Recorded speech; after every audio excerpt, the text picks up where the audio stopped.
passionate instigator and dynamic problem solver. Dr. Kevin Ross Emery, the host of the Dr. Kevin Radio Show, will be taking you outside the box, behind the curtain, and identifying the load of BS we are fed every day. And now, Dr. Kevin. Hello, hello, hello, and welcome to the Dr. Kevin Show here on OMTimes Radio, where we're changing the world, wait for it, one ohm at a time. We want to welcome you to the first Thursday of June, and as we welcome you to every first Thursday of the month, we also welcome none other than Matt Connarton from Matt Connarton Unleashed, who joins us on the first Thursday of every month. Well, Matt and I put what's going on in the world through a spiritual lens. We invite you to participate in this conversation, to be part of this conversation, and to step up and make a difference in the world. And we encourage you to do this by calling in at 202-570-7057. Again, that's 202-570-7057. Or you can tune into facebook.com/MyDrKevin, and you will see a posting for today's show.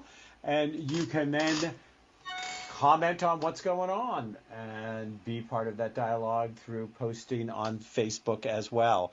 Matt, are you there? I am here. Okay.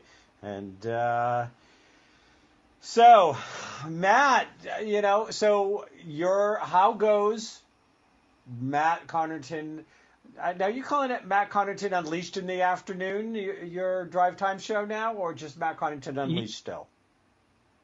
Well, it's Matt Connarton Unleashed in the afternoon, but if you're looking for it on Facebook, it's just Matt Connarton Unleashed, because the show itself, I started it back in the summer of 2011, but when I started doing it on WMNH for Afternoon Drive, we called it Matt Connarton Unleashed in the afternoon. Okay. So if you want to be part of the conversation with Matt, Monday through Friday, 4 to 6 Eastern Standard Time, Matt has a live drive time show, and you can come to the facebook.com and find out all the information. We've got it all there, about how you can catch up with Matt. And Matt, every now and then, will go in when we're actually doing our Thursday show and repost all those links just in case you're looking for it. So, how long have you been doing the 5-day-a-week show now, Matt? It was a year as of April 4th, so it's been about just over 14 months now. Okay. Yeah. How do you feel that has changed your interaction with the world, having a 5-day-a-week show? Has it changed it? Do you feel like you're making more impact? Do you care if you're making more impact? Because you went from having a TV show that was more of a public access show to a radio show that's out on the airwaves. Do you think that's shifted your impact on the community? Well, I mean, I don't know. I guess it depends on how you define impact. I mean, it certainly has helped the show in terms of listeners and visibility and whatnot, being on an FM terrestrial station, but we also, of course, stream it online, and our national audience has really grown online as well. Plus, we do the show via Facebook Live also at the same time on Matt Connarton Unleashed Facebook page, and we get a lot of interaction, more and more seemingly each week in the Facebook Live chat. Plus, we're also on Comcast Channel 97 if you're here in the Manchester, New Hampshire area. But so the reach of this, so I guess the impact certainly has to have grown, because the reach and the size of the audience has grown exponentially. But when you use that word impact, to me, I almost think of impact as being, am I influencing people? Am I changing people's minds or getting them to kind of look at things from a different perspective? And if that's what you mean by impact, I really don't know, because unfortunately I tend to think that most people politically have kind of already made up their minds, and people like to be in their little bubbles, whether they be conservative or liberal or whatnot. I don't know if I'm having an impact in that way, but I mean, in terms of the audience continues to grow. And what I'm doing is a little bit unique in that, I mean, there's certainly nothing unique about a political talk show. There's plenty of political talk shows, but usually conservative talk radio really kind of carries the day in terrestrial radio, and there is some liberal programming, and I'm an independent. And there aren't too many politically independent voices in talk radio. So it's something a little bit different, kind of outside the left-right paradigm. I hope I'm making an impact. Like I said, I'm reaching more and more listeners all the time, but as far as whether I'm changing anyone's mind or influencing people, who really knows? It's hard to gauge. And I tend to be a little bit cynical about that end of it, but that doesn't prevent me from trying. I'm going to keep on trying. Well, I mean, so let's say that 40 to 45% of the people that are determined to be, have already made up their mind that, the liberal side of the coin is Allah, and you need to bow to it. You need to bow to Mecca 3 times a day. And those 40 to 45% of those people that have decided to, make anything that is more current than the discovery of fire, outrageously liberal and unacceptable. But that still leaves us 15% that are hanging out and go back and forth. Right. And those are the only ones you can really influence. Right. And yeah. if you have more people listening and you're giving people, I mean, for a while we tried to do that the first Thursday of every month. We tried a kind of semi-failed experience of being neutral news. And now I've kind of shifted this back to that we're trying to put these things through a spiritual lens, because it is really hard to find neutral news. Forget about finding independently based news. Neutral news is even harder to find than independently based news. Because there are some people out there that would qualify for independence that just think that, their version of independence is it should all be anarchy, and, after you shoot all the lawyers, then if any of the people that you haven't shot are still politicians, shoot them too, and then, and then go from there. So you say you want a revolution. And so I think that part of it out there is, even if it's only 5 to 10, 15%, that there are still seekers out there, and they're trying to get their hands on what we can point out that makes sense or doesn't make sense. And I think anytime you're having true, honest dialogue, that you are making a difference. And if more people are tuning in, we have to assume that some of those are ones that are trying to decide on a daily basis which side of the fence they're going to hop off of. And you may be influencing that. I'd like to think so, yeah. I mean, I don't worry about it that much. I just kind of, I say what I think. I bring guests on who say what they think. You've been on the show many times. And I just try to kind of do the best I can with it. And whatever influence I may have or not have, it is what it is. Sometimes I'll hear from people. One of the greatest compliments I get is when someone will say to me that they actually, someone who's already made up their mind, that they actually disagree with me on some of what I say, or most of what I say, or maybe all of what I say, but they think I'm fair. which is, to me, is a huge compliment, instead of just being told, well, I disagree with you and I think you're wrong. Or they'll say that, I think you're wrong, but I think you're fair. Or, I've had people say to me, I disagree with you, but I like the way you present your arguments, or I think you're wrong, but I also think you're entertaining. So I listen. So sometimes even the people who have made up their minds, who I can't necessarily influence, at least I can entertain them and present to them something that they find compelling, even if they don't agree with me on anything that I'm saying. So there is that too, So I don't necessarily worry about it too much. Well, and worrying about it doesn't really get you anywhere anyways. True. That is true. No matter what you do, worrying about it isn't gonna move it one way or the other. The thing is, if somebody is open-minded enough to be seeking what is the truth, like you have often said, we all know I'm not a big fan of our bully in chief. I don't make a secret of that. But you and you've tried to keep an open mind on him, and I've tried to keep an open mind on him, and there are some stuff that we both think is ludicrous. But we both will say things, but there are some things that he's done that are good, or that was a move in the right direction, or he has done some stuff that I don't know anybody else that could get away with.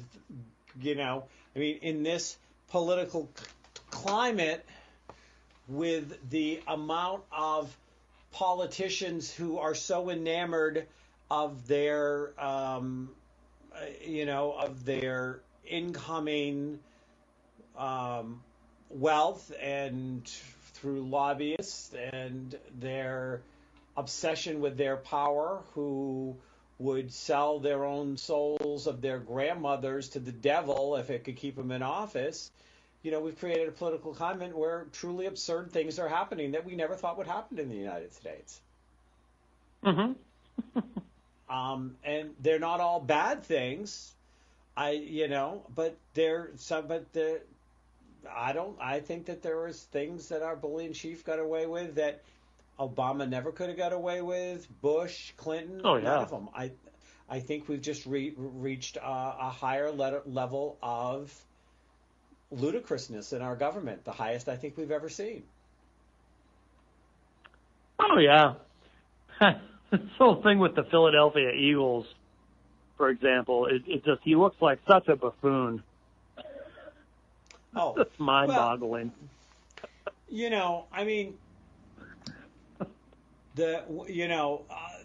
There have been, and I'm sure you followed them.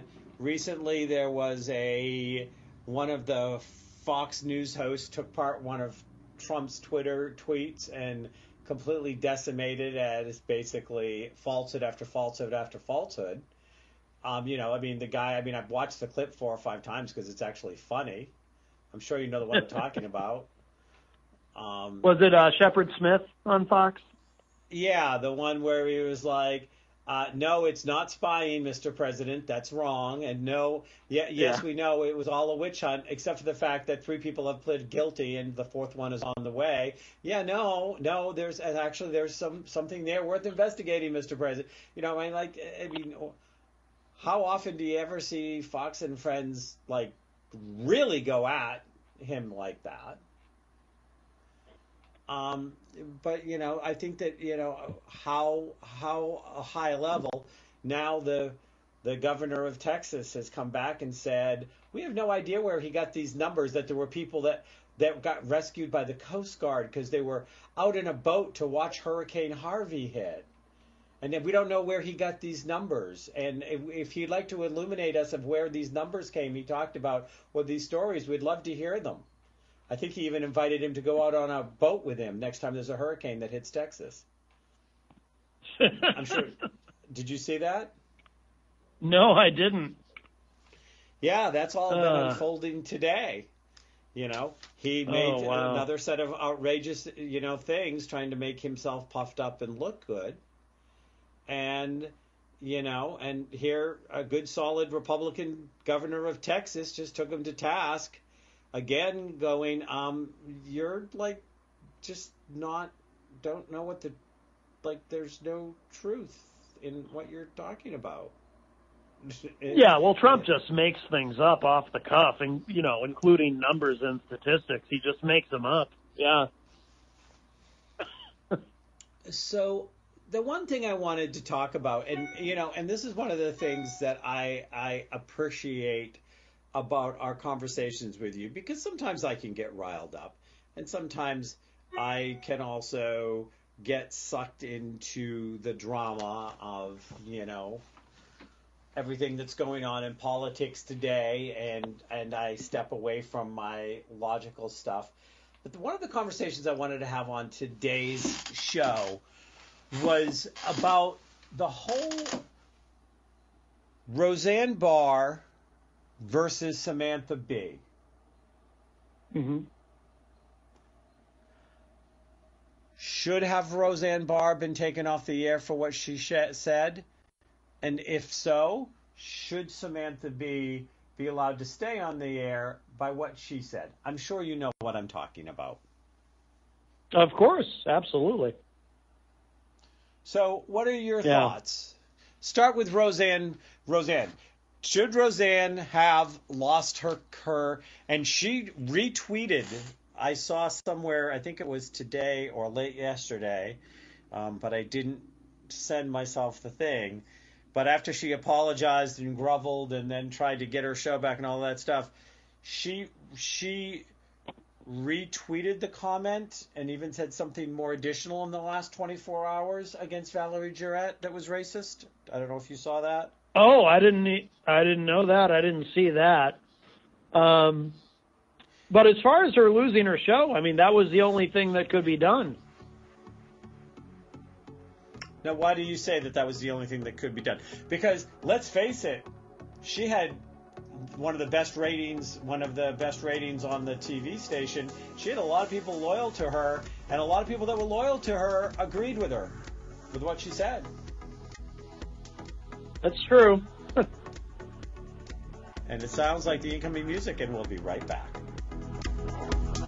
Conscious media for conscious minds. OMTimes.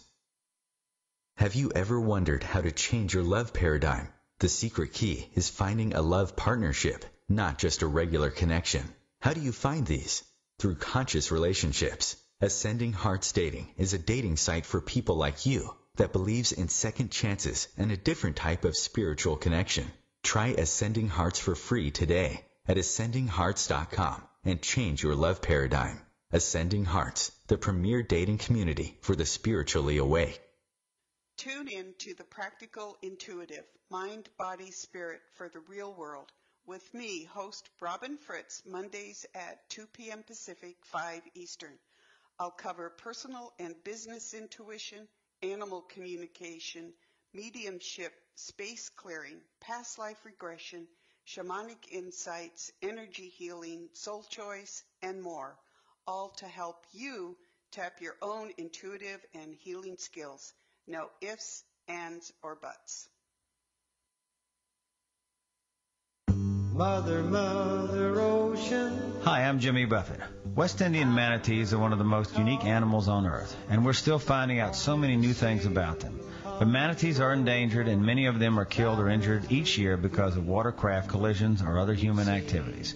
You can help save these gentle marine mammals. For free tips on what you can do, call Save the Manatee Club at 1-800-432-JOIN. Thank you.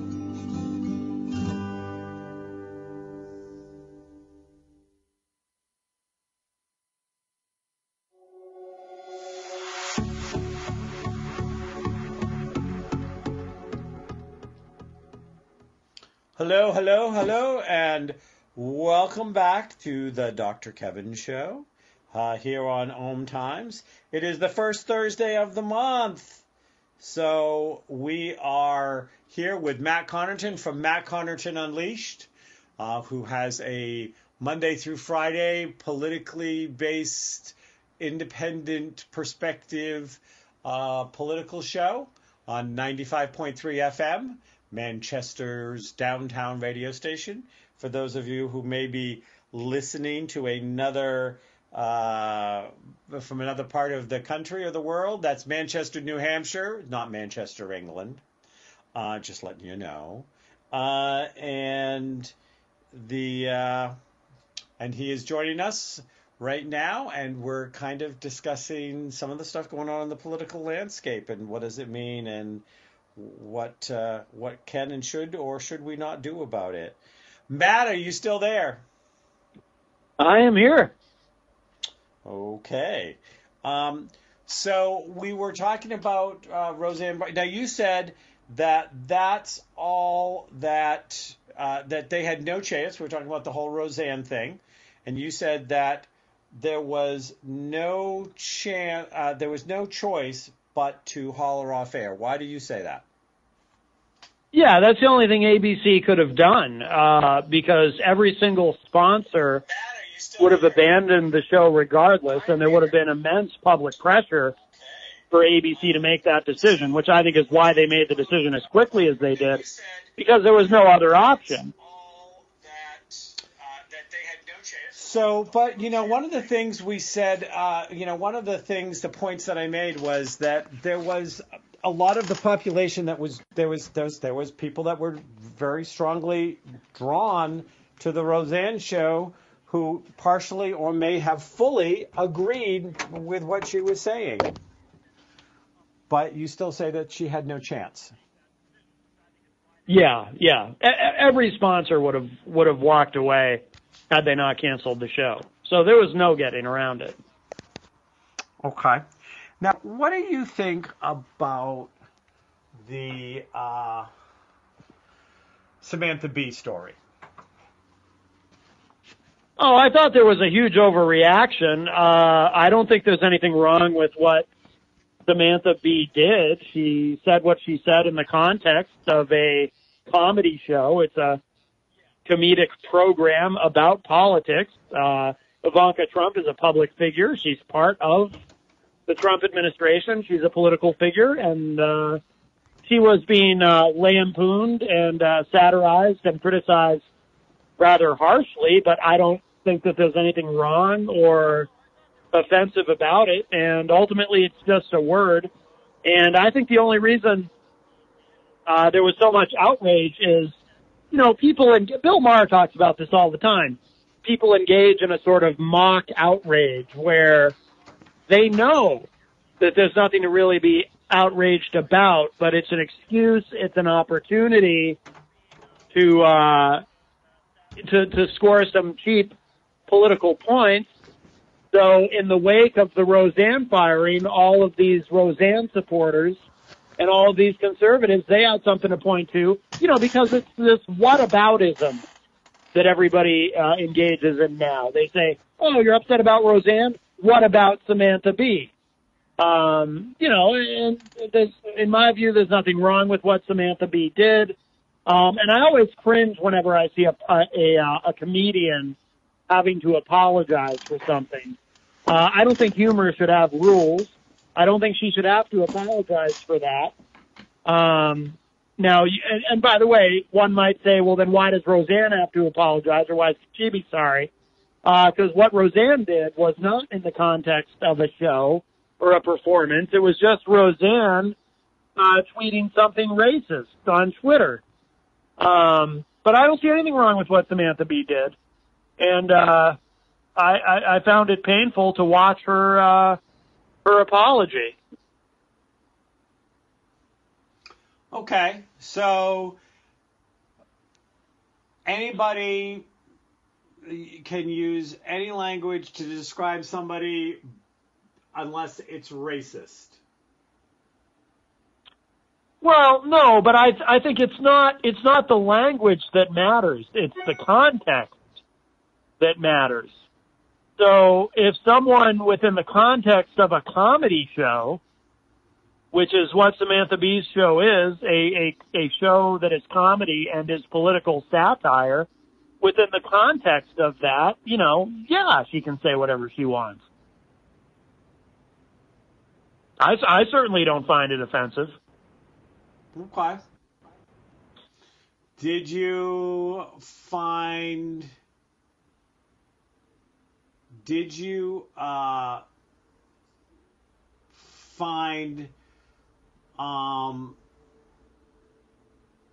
what Roseanne said offensive? Yeah, I'm generally offended by racism, and that to me was just blatantly and patently racist. And I'm also fascinated by the psychology of it, because she had to know that she was sabotaging herself on some level. She had to know that. There was no way that was going to fly. The outcome of that was completely predictable. So it's also very interesting to me that she decided to essentially commit career suicide. I know she blamed it on the Ambien, which is pretty questionable. The makers of Ambien released a pretty interesting statement about how, yeah, prescription medications do have some side effects, but there is no known side effect of racism from taking Ambien. But no, I thought what Roseanne did was pretty offensive. But again, ultimately, what she said, regardless of how I feel about it, those sponsors, ABC made a business decision. And, and I see a lot of people lauding ABC and giving them a lot of credit for making what they think is a moral and ethical choice. But ultimately, ABC, they would have been under immense pressure to cancel the show anyway. But it's a different context. It wasn't even Roseanne, the character, saying what she said. It was just Roseanne, the person, in a public forum expressing something racist. And it wasn't the first time, by the way. No.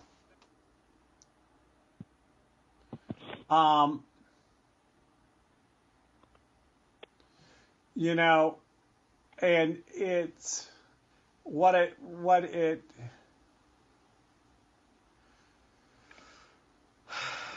was about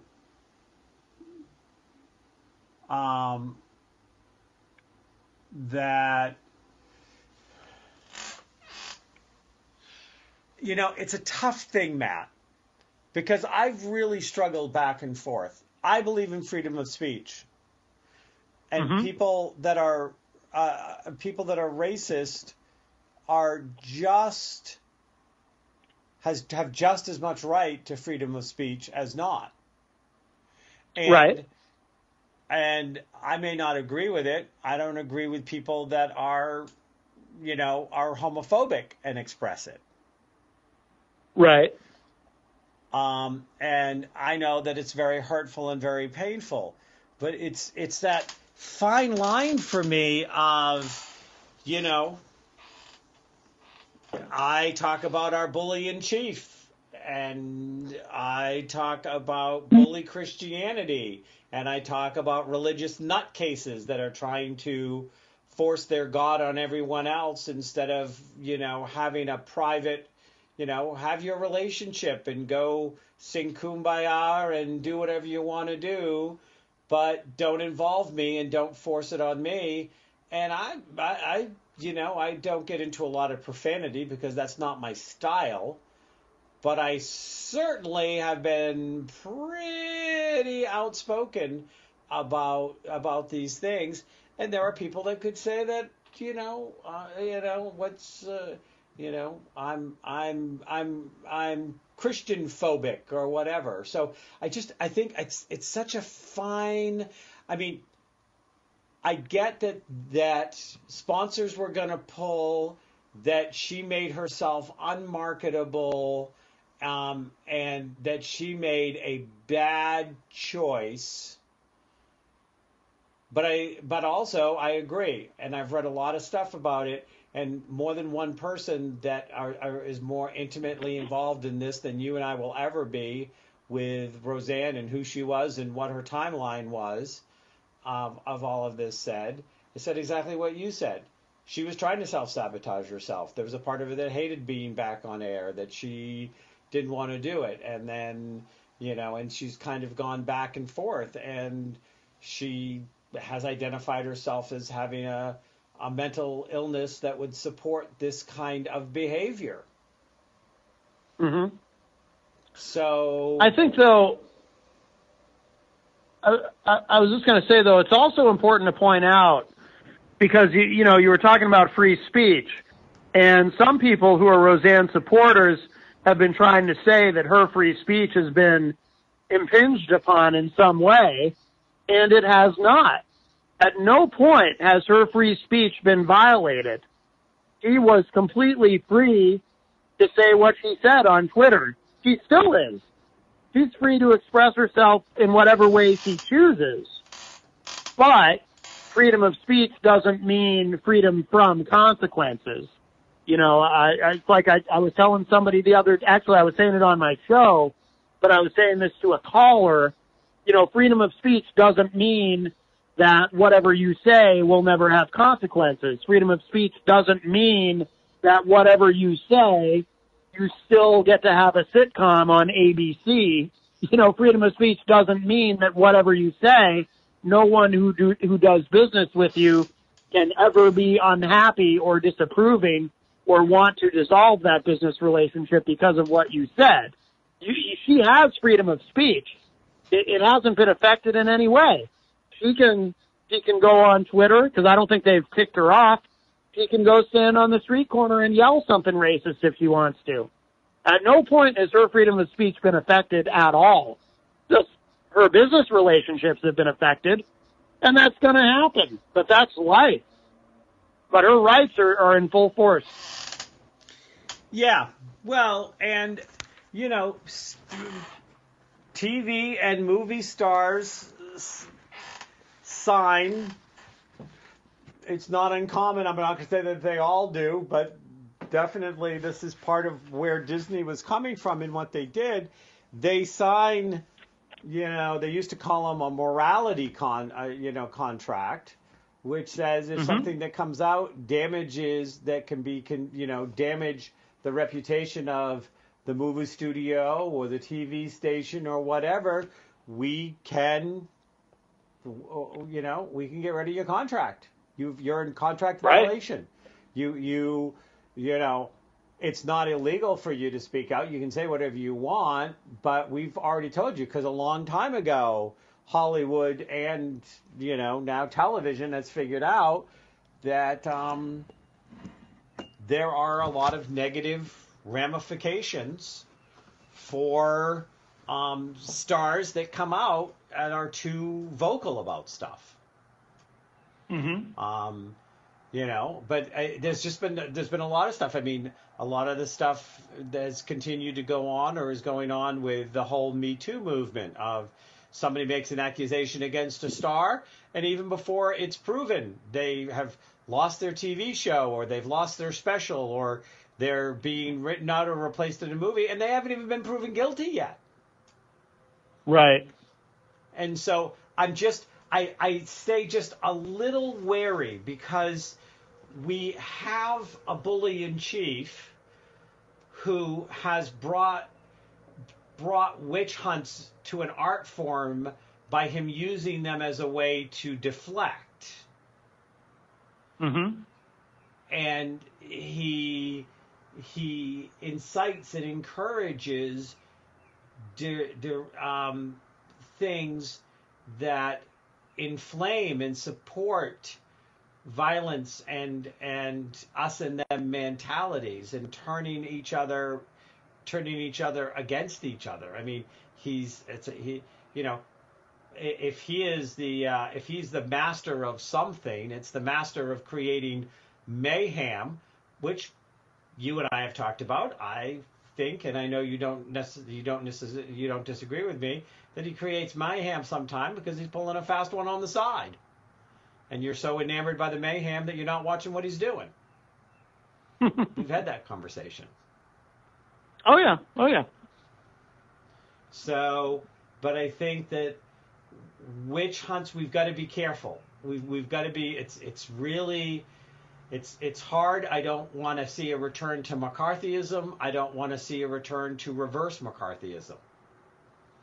And right. So that's why I think that these have to be really discussed, and people have to understand, like you have so eloquently pointed out, Roseanne's freedom of speech was not impacted.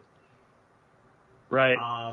But Disney has a certain image, and having a person who is putting themselves out as racist does not fit in that image. But no one said that. Everybody said that it was morally wrong, or many people, not everybody, because a lot of people stood up for her, and even went much farther than she went in some of their negative comments. But nobody said that she broke the law. No. She didn't break any law. Right.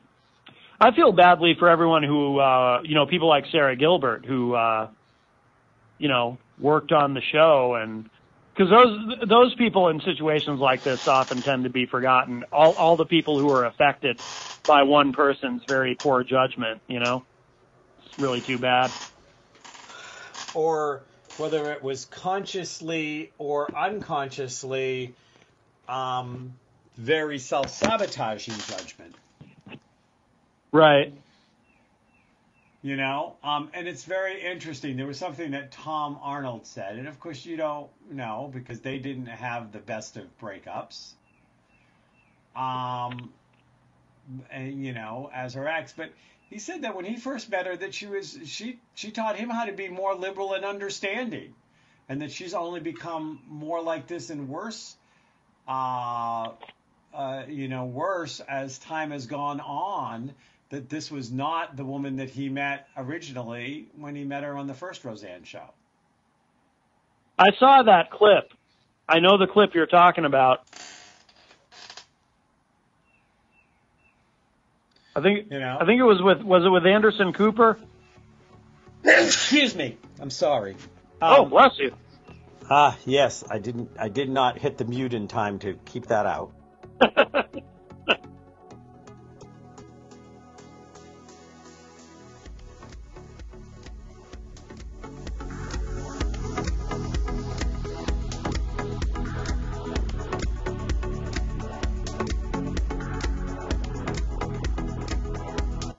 The Real Conscious Connection.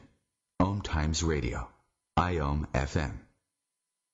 The number one reason girls drop out of school in sub-Saharan Africa is lack of access to feminine hygiene products. The Pads for Schoolgirls Project, an outreach of Humanity Healing International, is changing this paradigm by setting up sewing programs at schools, teaching girls a vocational skill, while producing the reusable pads that help keep them attending classes. The girls pay it forward by making and giving pad kits to other girls in need. To learn more, visit humanityhealing.org. Humanity Healing is where your heart is.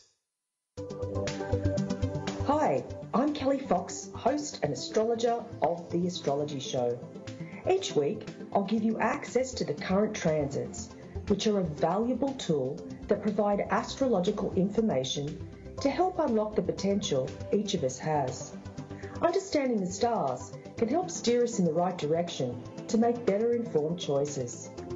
So if you're wondering what's going to happen in your week ahead, be sure to tune in to The Astrology Show for guidance, Mondays at 9 p.m.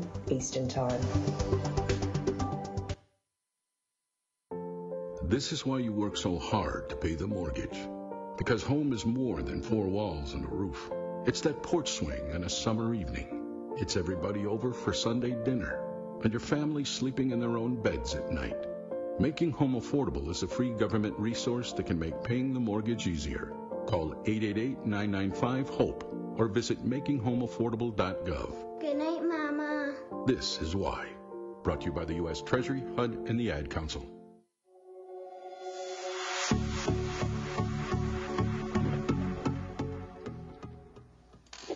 Hello and welcome back to the last segment of this week's Dr. Kevin Show here on the first Thursday of the month, where Matt Connarton from Matt Connarton Unleashed and I put things through the spiritual lens. If you'd like to be part of this conversation, you can do so by calling in at 202-570-7057. Again, that's 202-570-7057.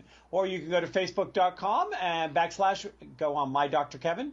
When you go on to My Dr. Kevin, make sure you like me. I'm a likable guy. And in doing that, you can also see today's show, and you can leave comments there, and we will share those on air. So what did you think of the pharmaceutical, the Sanofi, the maker of Ambien? What did you think about the tweet that they fired back when Roseanne talked about doing this in an Ambien haze? Oh, I liked it. I thought it was very funny and clever. Yes, for those of you who missed it, the makers of Ambien fired back at Roseanne, which said, "Well, all pharmaceutical treatments have side effects. Racism is not a known side effect of any Sanofi medication." Yeah. So for those of you who missed it, and of course, we saw two sides of the we saw her talking out of two sides of her mouth, because she says, "Oh, I'm so sorry, and I did this in a drug haze," and that I don't know. It's kind of, I a long time ago had to cut people out of my life, set boundaries, and hold people accountable when their apology was, "Well, but I had a lot to drink, so it's the alcohol's fault." You know what? No, the alcohol did not tie you up and pour it down your throat. That's right. You cannot blame the alcohol. You cannot blame the Ambien. You cannot blame this stuff. If you're taking some medication and it makes your judgment questionable, you need to make responsible decisions, that you're not in a place where you're going to screw up a lot of people's lives who didn't deserve to be screwed up by your ambient rattled tweet. That was so popular in the 50s and the 60s and the 70s and all the way up into the beginning of the turn of this century, that people got away with inexcusable behavior with the excuse of, "Well, I was a little drunk, I was a little stoned, I was a little high, so it wasn't really me. I'm sorry." No, you know what? That's not "I'm sorry." It's that I'm an irresponsible, immature person who hides behind substance, and probably may need to consider to go into rehab if you think that is an acceptable excuse. So that's my response to Roseanne. But she has continued to retweet very racist comments that supported what she said, even after she said that's not how she felt. I mean, how...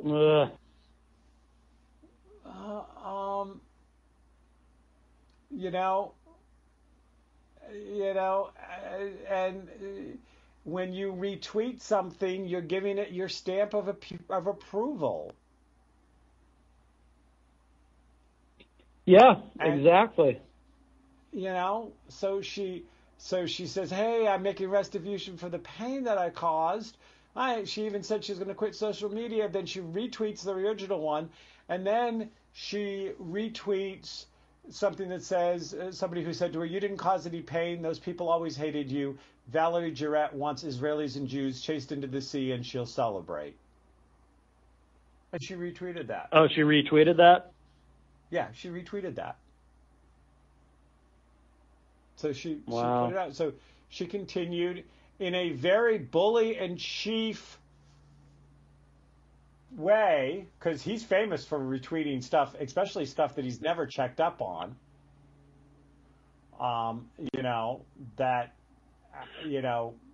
He then tries to deny any accountability for. So anyways, moving right along. Are you aware that Nashua, New Hampshire on June 30th is having its first Pride Festival and Pride Parade? I was not aware. In the Trump era, information like that is often suppressed. Well, it's being unsuppressed, at least on the Dr. Kevin show. I actually just finished doing a series of shows on my TV show, the Web of Light TV show. I did, because, I go in and I tape 4 shows at once.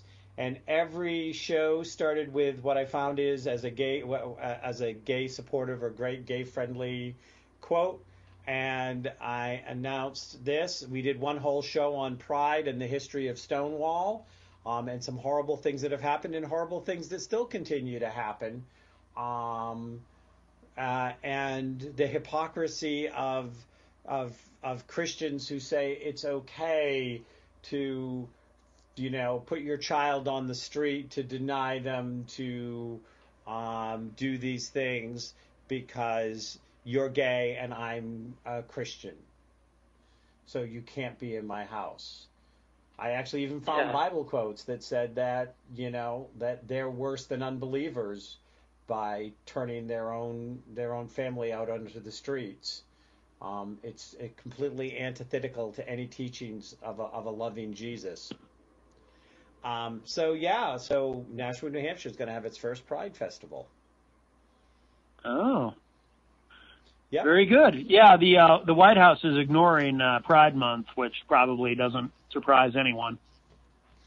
No, I don't know. I don't watch the press secretary. I don't know if anybody has actually asked her why the White House hasn't said anything, and she just dodges the question, because it would be a great question, but it's just the beginning of the month. So somebody at some point will take on the all-star deflector known as the press secretary that we currently have. If he's the bully in chief, he's the deflector in chief. Yeah, I don't know of any evidence specifically that Trump himself is homophobic. I mean, I'm sure that Vice President Mike Pence doesn't want to see any. Like, what did they do during the Obama administration? They'd light up the exterior of the White House with like a rainbow thing. I'm sure Pence doesn't want to see any of that. But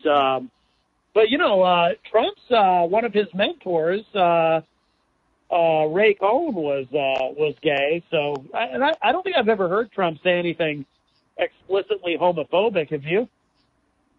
No, I've never actually heard Trump say anything homophobic that I'm aware of. Nothing's ever come across my thing. I think that he is an equal opportunity shakedown artist. I think he'll shake you down just as quickly if you're gay as if you're straight. I don't think. Yeah. And I mean, God knows in the fields that he's traveled in and the things that he's done, he's had to have had a lot of interactions with gay people along the way. Right. Oh yeah, of course, yeah. Doing Celebrity Apprentice and all that, sure. Yeah, well, yeah. I mean, he had the singer, Chris. God, I'm not going to remember his name now. But he was one of his apprentice people, and he was openly gay. And I'm blanking on his name. I can see him, and he has kind of a softer Southern. Clay Atkins, that's who it is. Oh, Clay Aiken. Yeah. Aikens, yeah. So there now, have you heard about the big changes in the Miss America show? Yes, I saw something about this. So the swimsuit competition is gone, and they're no longer calling it a pageant. What are they? I forget what they're calling it now. A contest? Competition? They're not using the word pageant.